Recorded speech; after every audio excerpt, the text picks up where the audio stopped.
Hey everyone, welcome back to The Gap. I am your host Hussain. This is the podcast where we bring to you the extraordinary stories of ordinary people, particularly immigrants who have traveled to Australia and who are building a life for themselves in businesses and in their careers. In today's episode, we have somebody from the startup culture within Australia. This was a conversation that I had been planning to have for a long time because being new to the Australian landscape myself, I wanted to have an understanding of what the startup scene is, particularly within Sydney. I know that it is one of the most active startup scenes within the world, but to have somebody who is within that environment and try to learn from their experience and from their journey, I think it's going to be a good way for young entrepreneurs, particularly immigrants who are coming into Australia, to have an idea of how they can get their idea off the ground and build a business for themselves. So we'll get to talk to her, but just before that, I'd like all of you guys to just take a second out of your time and hit that subscribe button down below. Also provide us some feedback in the comments, what you like, what you don't like about the podcast. If there are any other kind of guests that you guys would want us to invite over, just let us know. Now, coming back to the episode at hand, we have Sylvia Huang, who is an entrepreneur. She is the founder and CEO of Be Mighty. I'll leave it up to her to explain what Be Mighty actually is and what it does. But yeah, we'll follow her journey and try to learn more about her. Sylvia, thank you. Thank you so much for being on the podcast with us. Thank you. It's an honor to be here. Thank you so much. How are you doing these days? Yeah, great. Like going on the roller coaster ride of the entrepreneurial life. Yep. Yeah, that's good. That's good. So, Sylvia, as you are aware of the format of our show, what we try to find out is people who particularly come from outside of Australia. For them, we just try to make things easy for the younger people, the younger lot who are coming in, and try to give them some kind of guidance, some kind of roadmap that they can follow to achieve their own dreams or their own ideas if they want to get them off the ground. So for yourself, who is involved within the startup culture, first off, I think we'd like to start from the very start. When did you first arrive in Australia? It was about 10 years ago. 10 years ago. Yeah, right. And where are you originally from? So I'm from Singapore, and I came here to visit my brother who was living here. So decided to stay. That's how it started. He was like, "Oh, you crazy sister! You're never gonna find a job here, so you should." Okay. But I managed to, and I stayed. Yeah. Okay, so 10 years. It's a quite long time that you've spent in Sydney. So you must have seen a lot of things change over the past 10 years in terms of startups and particularly tech startups within Sydney, as they have all over the world. Okay, so what was your journey since then? Since first you arrived into Australia, have you always been in Sydney? Yeah, always been in Sydney. So I started off just being back in corporate life because that's kind of a good way to ease in especially as a migrant. And once I had my permanent residency, that's when I started to venture into the entrepreneurial life.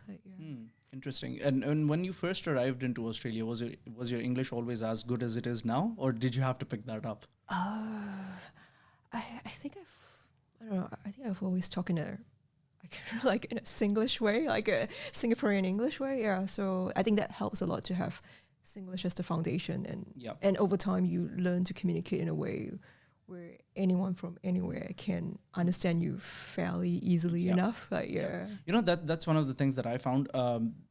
I didn't really realize this, but when I first came into Australia, I realized that being able to converse well in English was actually an asset. And I didn't think about it twice before I came here. I mean, I was just good at English, so it was just one of the things that I was good at. But when I came here, I realized that, okay, if you're good at the language, it opens up a lot of doors for you and makes things a lot easier for you. Definitely. I think even for anyone who's not a migrant, you basically having strong communication skills, it just helps people to understand you better, and also you can spread your influence and inspiration more easily. Yeah, of course. I think it's more about being able to communicate your ideas that really helps. Yeah. So Completely. so what was corporate life like? Where were you working at that time? So yeah, I was in a Deutsche Asset Management. So in my corporate life, I've been like in asset management, like throughout. You that's Deutsche Deutsche Bank. Asset, Deutsche Bank, Deutsche Asset Okay, Management. interesting. And what were you doing at Deutsche? So yeah, predominantly was in like been in the, like a fund performance analysis and investor reporting. Like um, So you were always involved in the financial sector since yes, since the start of your career. interestingly, yeah, it's the so sometimes I mean at that point in time it felt like a really niche skill. But yeah, like looking back, it definitely was like a time period of my life where it gave me so many transferable skills that I can bring into my entrepreneurial life. But I guess you can only connect the dots backwards, like not forward. Yeah, of course. So your foundational education, is that in finance? Yeah, in economics, like Economics. Okay, so you're an economics graduate. Yeah, so economics graduate, and I did MBA with INSEAD in France. So Okay. yeah, Okay, interesting. So that helped from moving from a specialist role and I guess perspective to having more broader skill set. Like I guess more in studies wise. When were you in INSEAD for? Just before coming to Australia. Okay, so you were in France before then. Yeah, I was in France and partly in Singapore as well. In Paris? Yeah, Fontainebleau, like where the campus is. Okay. Yeah. Okay. Did you pick up any French while you were there? The thing is, I actually didn't get to use it except for talking to the person who's helping to clean the apartment, like, and she's not even French, but that was our common language to communicate. Or maybe just enough to order a cup of coffee or whatnot. Yeah, that's true too in the cafes. But to apply to INSEAD, you have to be I guess like bilingual or even trilingual. Yeah, so that helped.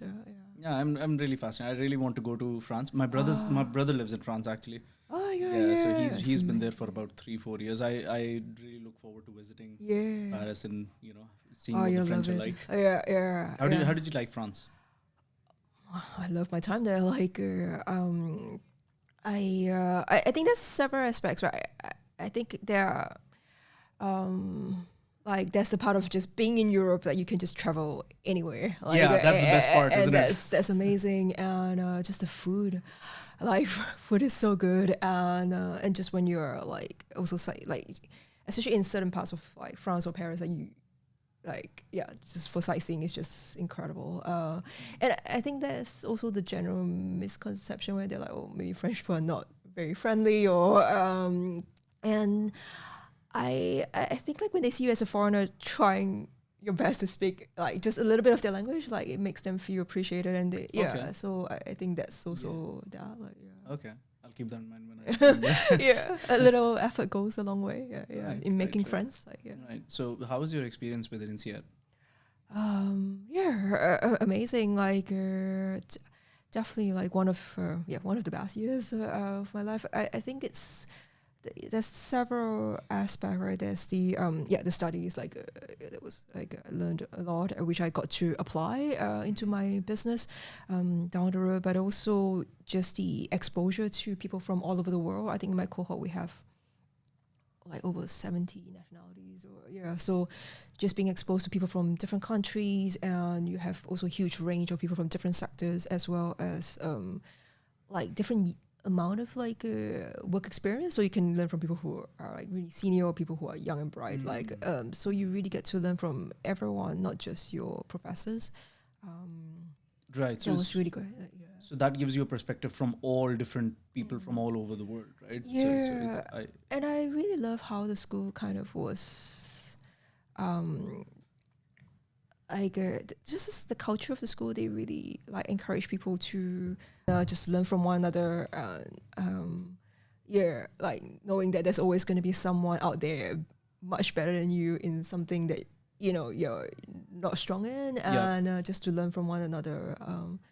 And just how I think doing MBA, they kind of encourage you to express yourself more, connect with others, which coming from like an environment where before that I was dealing a lot with like spreadsheets and data, and it's a very different environment. You have to learn to stretch yourself in a new way, and the school also really encourages you to try things that you're not good at, just so that you can get exposure to something new that could stretch you in a different way. Yeah. So do you think that your experience at INSEAD, that is where your entrepreneurial spirit came from? Is INSEAD after which you decided that, okay, I want to start up something for my own self?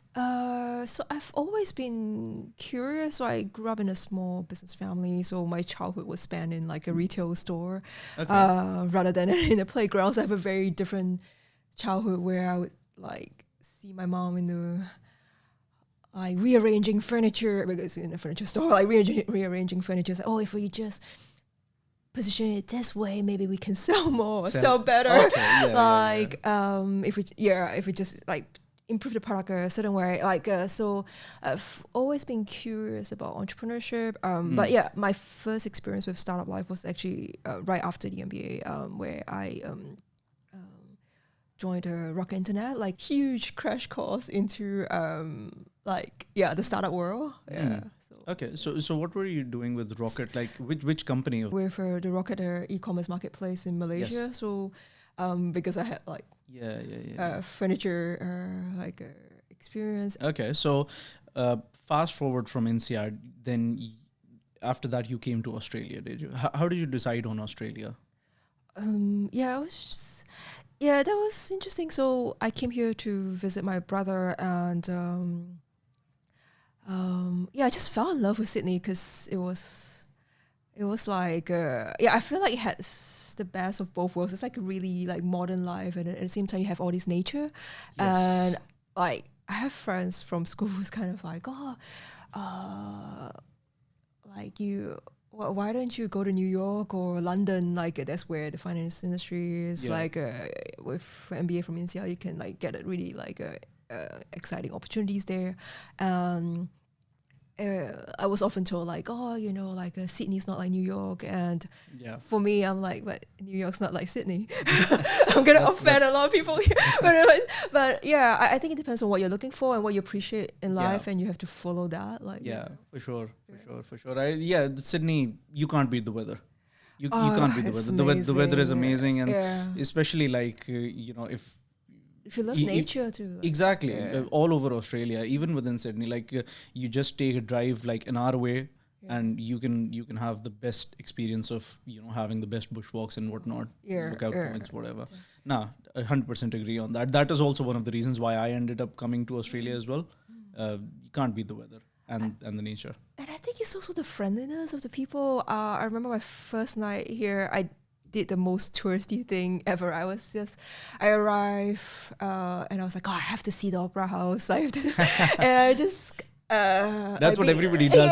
The first thing you do is you just go to the Opera House. Do the ultimate tourist thing. And being the tourist, I got lost, and I was just kind of a bit like walking around and still kind of clueless. Like, how do I find my way? And I was just asking around for directions, and someone just kind of basically like, I'm also going in that direction. And the lady, she just like walked me almost all the way from even before Wynyard Station, like earlier, from like somewhere between Town Hall and Wynyard, all the way down to Circular Quay, and then wish me like have a great experience visiting Sydney. The people are very welcoming. They're very warm.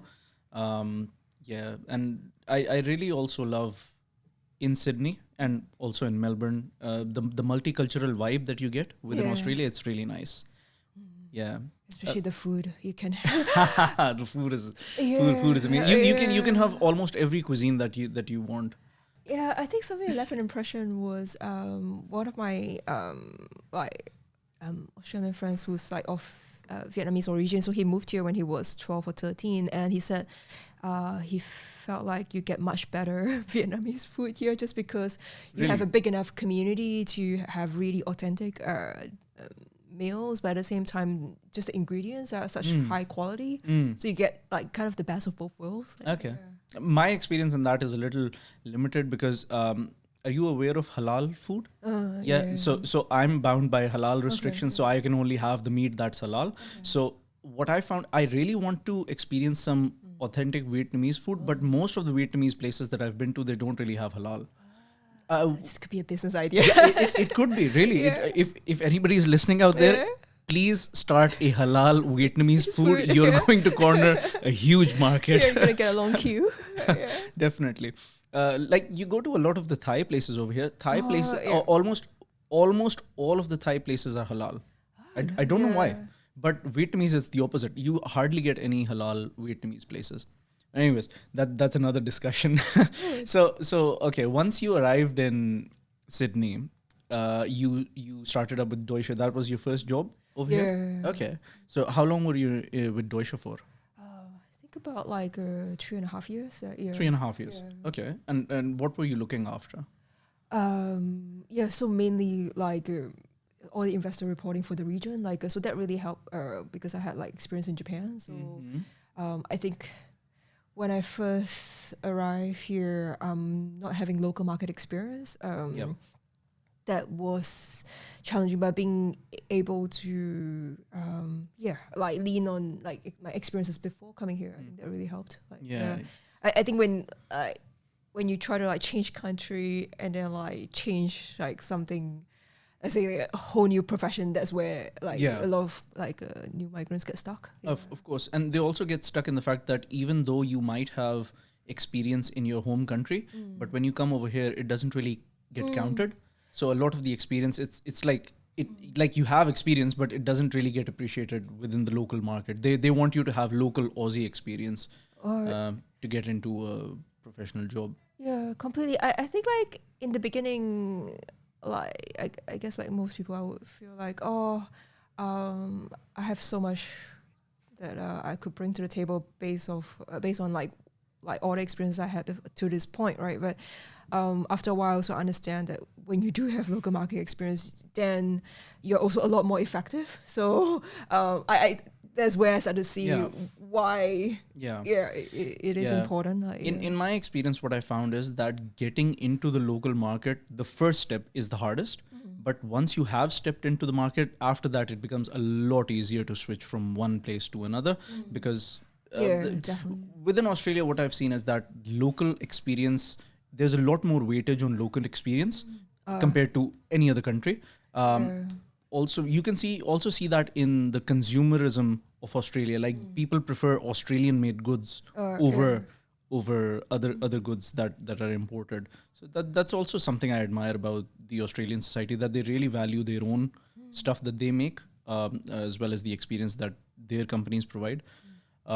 Okay, so you were with Deutsche for 3 years. What made you leave ultimately? Was it the fact that you wanted to start something for yourself? I just kind of thought like if I don't try it, it will always be weighing on my mind. So tell me about the idea. How when did the idea come to you, and when did it actually compel you to actually take it seriously, that this is something that I really can do? How did you decide on that? I think for myself personally, just knowing that I'm, I don't know, kind of risk averse in a certain sense. Like, so I actually started off as a side hustle. So, like I know that the ultimate direction is I want to explore the entrepreneurial life, but the pathway there, it wasn't it wasn't instantly clear. So trying to like pave my way towards that life or that direction, I started off with a side hustle, and over time as the side hustle grew, and so it started off with like, I'm just putting in an hour a day, and then it became like 2 hours, like your start of day, your end of day, and then like it became your weekends as well. And when you reach a point where I'm like, if just by putting this amount of hours, I'm generating like X amount of income, and then if I do it full time, there's a good chance I could like replace my corporate income and more. Okay, so from the start, like your side hustle that you're talking about, that was Be Mighty from the start. No, I've been I've been in different businesses. So since then, so my first was actually running a social media agency. Okay. Like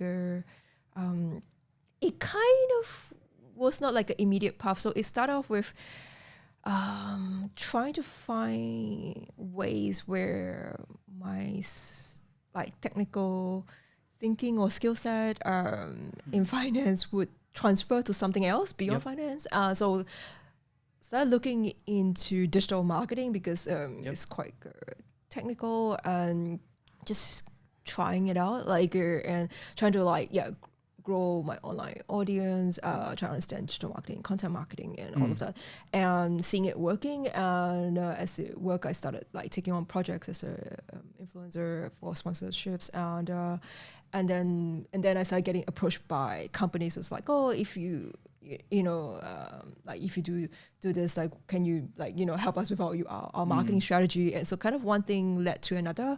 It wasn't. Yeah, it wasn't like I really knew that was where I was going, like right from the start. Like okay, and okay, so you were doing social media marketing at that point. Yeah. How did you arrive at the idea for Be Mighty? So after that, so while I was having my agency, I was also in different startups because I couldn't quite decide if I prefer the startup life or the small business life more. I felt I wanted to explore both and make a decision at some point. So I was in different startups from social media, tech, film streaming. And Rocket Internet was an e-commerce marketplace, and then the last was a fintech. So throughout this journey, I just realized that it's extremely hard starting out. Like most businesses or startups don't survive the initial years. And how can I level the playing field for new entrepreneurs with just like specific obstacles? And initially, the main obstacle is getting finance for your idea, isn't it? Actually, before even getting finance, potentially it's getting traction. And sometimes to get traction, you kind of need to have some kind of experience or insight on what you plan to do or how to approach it. If you could explain to all of us, including myself, what Be Mighty actually is, and what does Be Mighty do? So Be Mighty is like a digital super connector. So it matches and connects entrepreneurs with investors, advisors, collaborators, peers, based on their business connection objective. So if they're at a point where they're looking to fundraise, or they're looking for a mentor, or they're looking for partnership, or just network generally within their industry, so they get matched, and they'll connect for a video call on the platform, and they'll take the conversation from there. Okay, interesting. So basically, you're providing a bridge for young entrepreneurs to connect with the people that can provide them with the right kind of knowledge or the right mentorship, or ultimately finance their ideas to build a business. Basically, being the bridge for for young entrepreneurs, first time entrepreneurs, time poor entrepreneurs, with the connections and the conversations they need to get unstuck and to accelerate forward. Time poor is a very appropriate term that you use, because for immigrant entrepreneurs and for young entrepreneurs, as most of the people watching would understand, is that it's not easy when you're living in a city as expensive as Sydney. While you're maybe a student, or while you're just starting off in your career, you've got your rent, you've got your living expenses, your groceries, your fuel, and etc. On top of that, if you've got an idea that you want to work on the side, you need to invest a certain amount of time on that.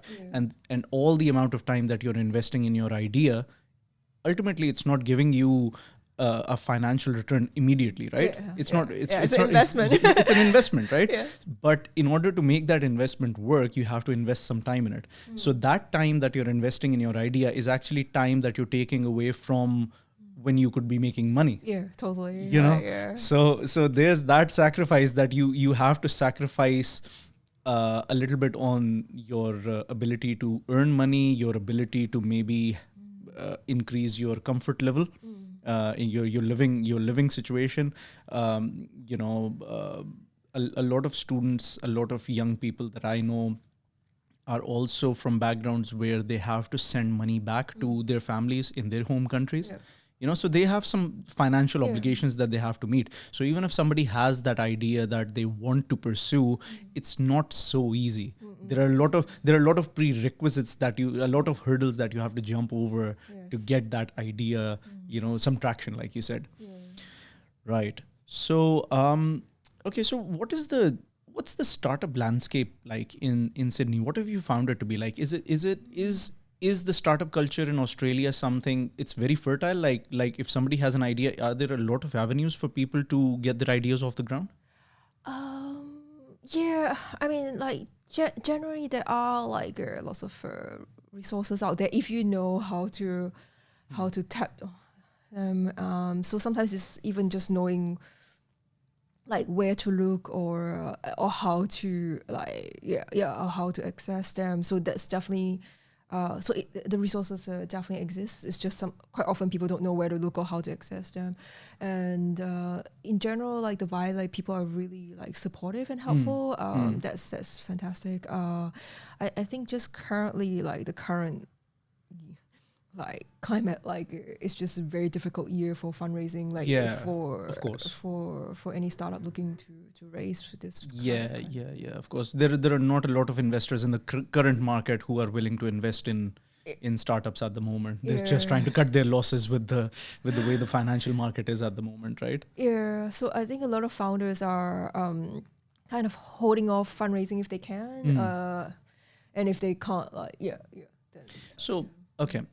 So if I ask you, suppose a young Sylvia comes to you and she asks you that, okay, I have this idea in my mind. I want to turn it into a business. What's the roadmap like for that? What do they need to do? A, B, C, D? Yeah, I would definitely say like first is like actually test your idea with your potential customers. Because I often see with new entrepreneurs is that they get very excited and attached to like their product vision. So so they almost like stay in a bubble of like, if I just create this perfect product, then I'm gonna get customers, which they might get one or two, but it may not be enough to reach their ideal income or to generate the amount of traction that will be making the business an investable business. So a big part is actually creating a product that a lot of customers would want, like in order to reach the level of revenue that you seek or to be attractive to investors. Like have some kind of like a mock-up where you can demonstrate how your idea will look like. So be as much as you can minimize the gap your ideal customer needs to imagine what it does.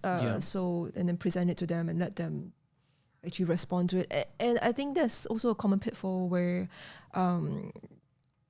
customers may tell you like, oh, I really love this, but just because they really love this does not mean that they will actually pay for it when you actually offer it as a paid solution. Okay. So testing out your idea. And are there any resources within Sydney for entrepreneurs to meet up and exchange ideas, or potentially find partners for their ideas? I think like definitely like we just at the Sydney Startup Hub, like there's always like lots of events going on. So if you can meet people in person, like that always helps, like just to connect in person. But there's always then Be My Idea, like you can always connect with people on the platform or just not even locally or even internationally. But there are also like if you want to connect with people online, I think it's also there's two key like areas to look at. One is like within your sector or industry, which is really important to like foster connections there, and the other is just the general like startup ecosystem, just to make friends within the ecosystem itself, apart from your own sector or industry. Like, Okay, yeah. Sometimes that cross industry connection might also help, and it might also give you some feedback on that it might somebody from some other sector might actually help you come up with an idea or look at your idea in a way that you might not be looking at. Oh, completely. You know, and they might expose you to a new chunk of the market that you can target. Yeah, definitely. Like whatever there could be like just transferable ideas that you can have.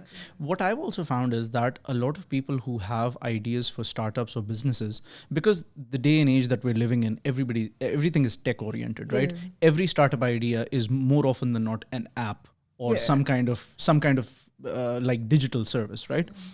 What I found is that if I have an idea, but I lack the technical skills to create the app or to create that platform, I think that is a huge gap. Like, I have the idea in my head. I know how I'm supposed to run it as a business, but technically to create it and form the product, that is where a lot of people fall apart, you know. So how can somebody who has an idea find a partner or like somebody who can actually build the thing for them? There are this is a common obstacle I see with a lot of new entrepreneurs, like trying to get started, and they're like, oh, I'm stuck. I see there are three ways. One is actually sometimes you could even just mock up something like as on Canva, and just to be able to show it to people this is how it's gonna look like. What's your response? And you might be surprised when people tell you, I absolutely don't want something like this, and that can totally happen, and that saves you from like a whole 9 months of looking for the technical co-founder or all your savings going to tech development, so just even mocking up on some kind of like on Canva, on PowerPoint, on a website, that will already help you test out your idea. And the others is there's like a low code, no code options, like just to build something minimal.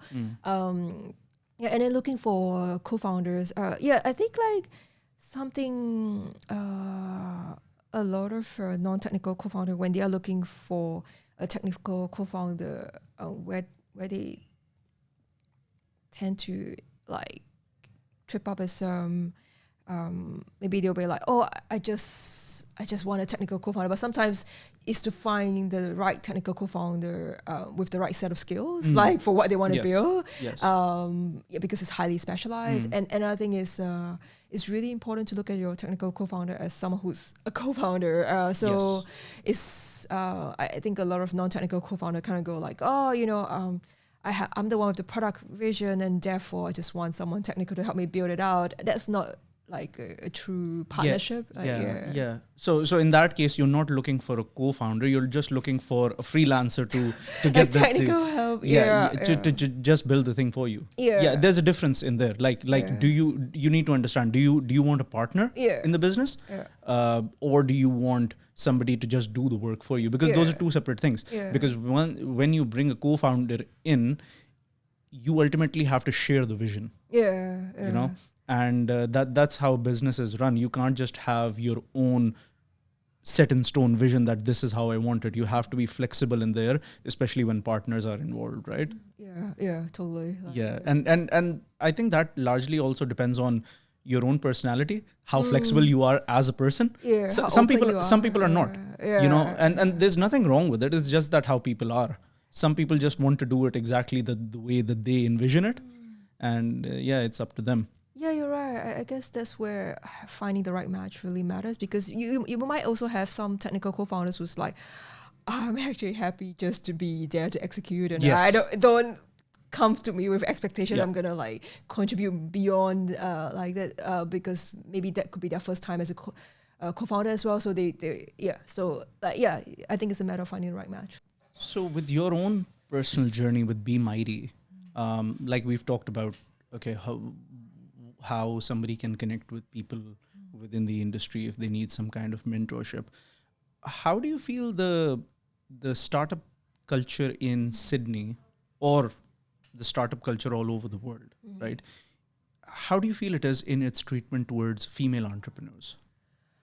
Because I asked that question. I'll give you some I'll give you some context to that, right? All right. Now, anybody who is on social media, anybody who follows these kind of things would know. I mean, it's common knowledge these days that the gender pay gap is very real. Yeah. The glass ceiling Yeah. for women It's in corporate, real. it's very real, right? Yeah. Does that same thing exist in entrepreneurship? Yeah, completely. Especially when you're going down like the route of being a venture back startup, like incredibly low percentage of female entrepreneurs actually get funded. Like Why do you think that is? I think that's just a nature of how things are currently set up. The way the investment process is. So like a lot of the how do I put it? Like the pitching process. Like first you're pitching to an investment community that may be like largely male, and so ultimately people. People invest, or people hire the people they are familiar with or comfortable with. And if you're interacting in a similar style, so a common thing I see is maybe it could be like female entrepreneurs feeling just less confident when they are pitching, and so they kind of lean more on like, here's my track record, and in the very early days, it's very hard to have much track record because you're in very early days. Yeah, of course. Doesn't mean that your business won't explode down the road, but then like, it's just in the early days. So maybe like it's just very stereotypical conclusion here, but it's kind of maybe male entrepreneurs will go more on like pitching the promise of how things could be when all goes well. Whereas females would discount discounted because they are more like, if I say this, I really have to deliver that. And then they start discounting, but then this could go wrong. And then and based on, let's just talk about what I've achieved so far rather than the overall promise. Okay. I think that's a difference between how the male mind works and the female mind works. Female, I believe female business women would be more grounded in facts and in the present reality on what could be. They don't want to overpromise, but then you're right that men who would be pitching, they'd pitch more towards the future on what the future potential of something could be. Yes. I mean, I might be wrong. I'm not saying that is exactly how men and women work, but I'm just trying to get an understanding for myself that if there is a gap there between male and female entrepreneurs, why that is. Yeah, I think definitely the whole pitching process, that's one huge aspect, like the way how female pitch potentially, and also just the nature of the warm intros. Like these days you can apply you can apply like sometimes like submit your pitch deck online, or you can go to pitch competitions and just let yourself be heard. But ultimately investors still rely heavily on warm intros. Yes. Yeah, and warm intros tend to kind of go back maybe more to like their friends are all like a male investment committee will have like a male, because they're male friends. I believe there's also an element of, a lot of places, this is a common phrase that's being used, that deals are made not in the corporate offices but on the golf course. So that's also a factor, that if it's predominantly men who are making the final decision on investments and VCs, and it's male entrepreneurs who are targeting them, the male entrepreneurs have a higher chance of meeting them up at the club, or meeting them up at the bar, or at the golf course, etc., to have that personable influence, to sway the decision in their favor perhaps. But that is something that maybe female entrepreneurs wouldn't normally take that avenue. Completely. Because like in early stage in investing, like investors assess not just the track record, but also like or the traction, but also like their gut feeling about the entrepreneur, right? And that's includes a lot of the socialization aspect when they interact with you. Exactly. That goes beyond the pitch deck. Yeah. So that's definitely and Yeah, and I think like just females also kind of interact differently. They interact differently for sure. You know what would be a good idea is if there is a VC fund exclusively for women by women. There are It could be an interesting idea. Yeah, there are actually a number, but it. The interesting thing is, if you're funded by such a fund, that means you only got it because you're female. True. So that's that. But So I do see that, and also on the other point of like socializing interaction, right? I like myself being a mentor to a lot of startups. Like I would see the difference between like many male and female entrepreneurs, like or founders. Like the males would just come up to me as like, I need to talk to you. It's almost like a sense of entitlement, I'm building something exciting, like I want to have your time and your expertise and your knowledge, whereas many female founders may not even do that. Like they may start to reach out when you have a closer relationship, if that even happens. Like so I definitely see this like just a huge difference there. Even though that's a generalization, there are female founders who are more kind of out there like hunting down help. I suppose that's a consequence of being an entrepreneur, because entrepreneurs are generally people who are, they're on the go, they're hunting, as you said. And for men who are in that capacity, they tend to be a lot more direct and a lot more compulsive than females would be. I suppose that is true. That's unfortunately the nature of the industry, the nature of the beast, I guess. I guess the next question I would have for you is that for any new entrepreneur or any immigrant who's coming into Australia, right? A lot of people who are involved in startups, in successful startups in Australia, they would be people who are coming from Aussie backgrounds, people who have a set family or a set network already within the country, who have some kind of financial safety net behind them that they can take. You're not going to be homeless. You're not going to be homeless. You're going to have some kind of safety net to protect you. If everything fails, you can always go back home to mom and dad, right?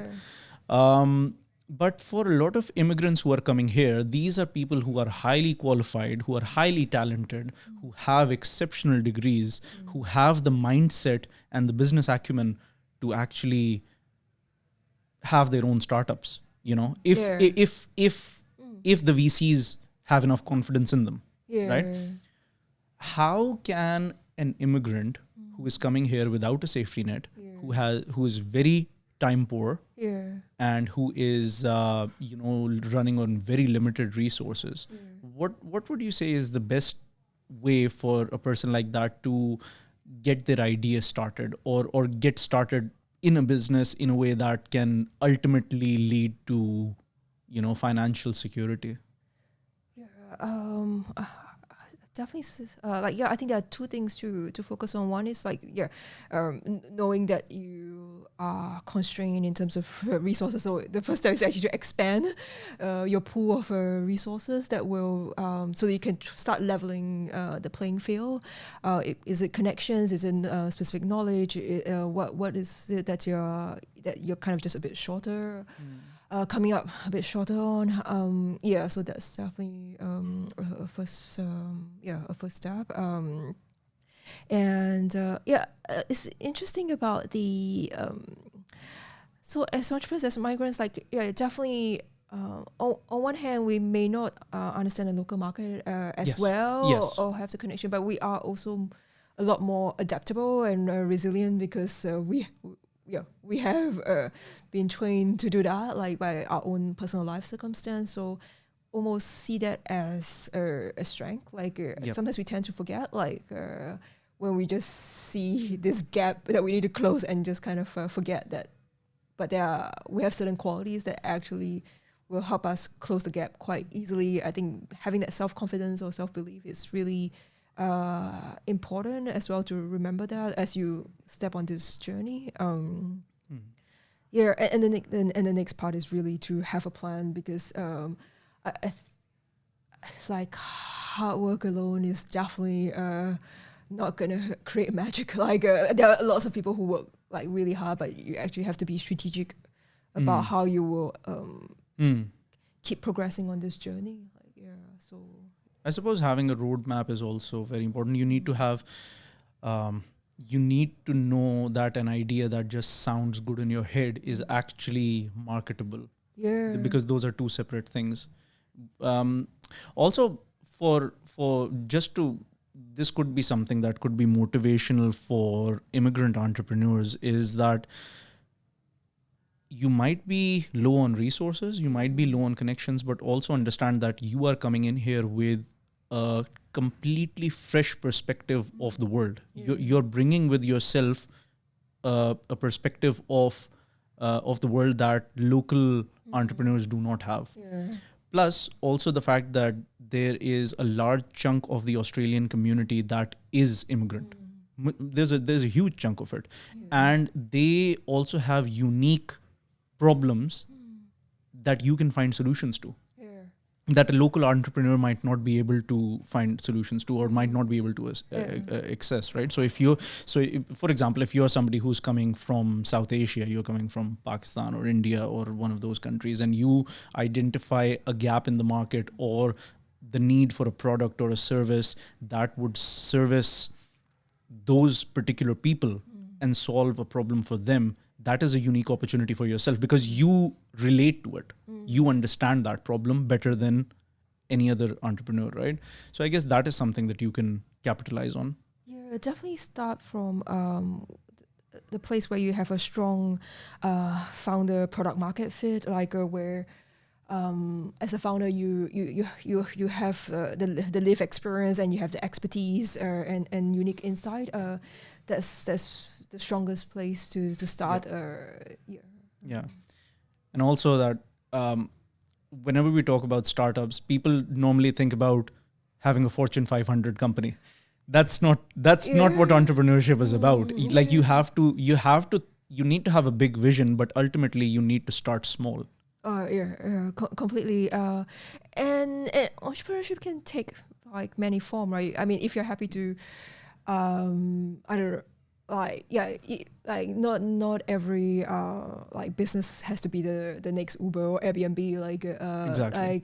You can be a small business and still create lots of employment and create a wonderful life for your family and loved ones. But you definitely like dream big, but start small. And That a question just popped into my head. How important is permanent residence in terms of getting funding for your idea? Like do VCs normally look at your visa status before they commit to some kind of funding? I would think so, because they would want someone who's able to kind of be able to like commit to the local market, and not because the whole point of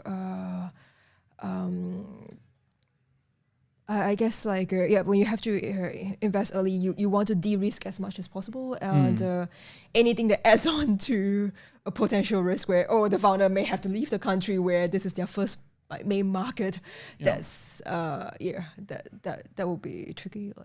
Okay.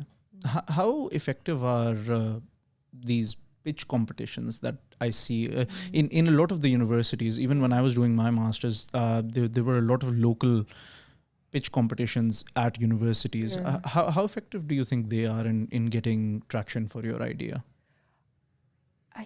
In multiple ways. So like that's the actual prize money. Like I think that always helps. But a big part is also the publicity and the visibility that you get for your business. So sometimes you might get to pitch to potential customers or investors that's in the audience, and another part is also as the founder, just for you to put yourself out there and get live response from people about your idea.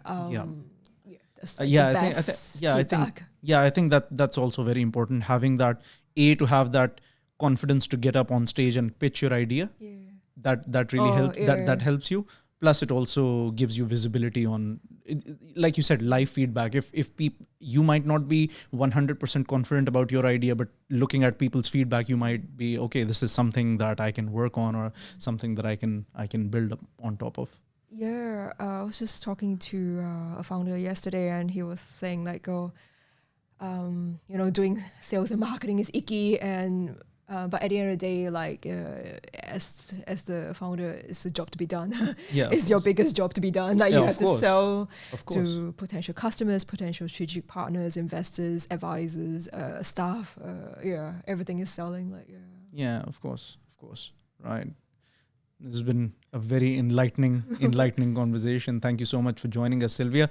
One last question that I always ask all of my guests is, what is one nugget of truth that life has taught you, or one piece of advice that you can offer maybe young entrepreneurs like yourself who are just starting out on their journey, particularly immigrants?